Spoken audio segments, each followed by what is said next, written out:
Okay, karibu tena kwenye channel yetu. Kama ni mara yako ya kwanza kukutana na video za channel hii, basi hakikisha like,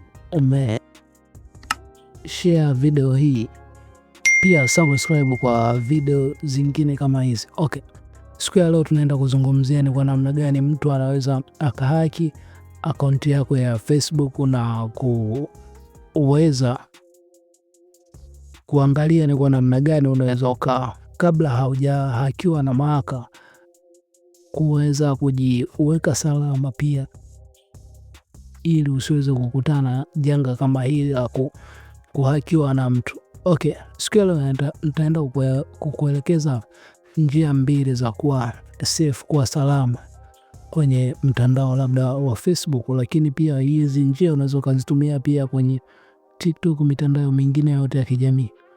Okay, hizi njia mbili ni nitakazoenda kukuelekeza, basi tutaanza kuanzia moja mpaka ya pili. Okay, kitu cha kwanza unachotakiwa kufanya, nenda Play Store. Ukishafika Play Store, nenda sehemu ya kusearch. Utasearch Authenticator, hii utaiandika kama hivyo, kama jinsi nilivyoandika hapo.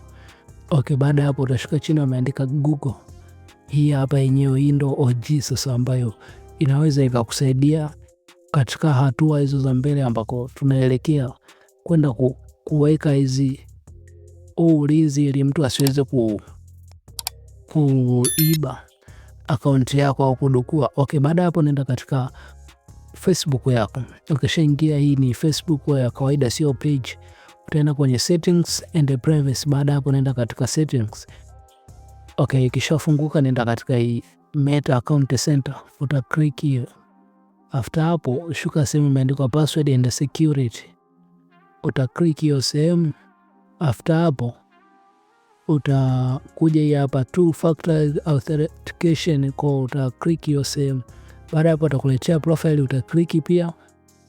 Okay, hapa sasa ndo kwenye two factor authentication zone. Kwa hizi hapa ziko mbili, wewe unaweza kuchagua mbili kati ya hizi, ambapo ya kwanza ni hii hapa authentication ya app, na hii SMS au WhatsApp. Kwa unaweza kutumia mbili hizi, ambazo hizi ndo strong, zitakusaidia sana. Okay, kuna namba moja na namba mbili, hizi ndo strong. Tuanze na hii ya chini, SMS au WhatsApp. Kwa uta click hiyo sehemu, utaweka namba yako ya simu. Utaweka namba ya simu hapa ambayo unaitumia. Ukishaweka utapiga next. Baada ya hapo next, watakutumia kodi, utaverify hiyo namba. Ukisha verify, basi utatoka, utakuja hapa ya juu sasa,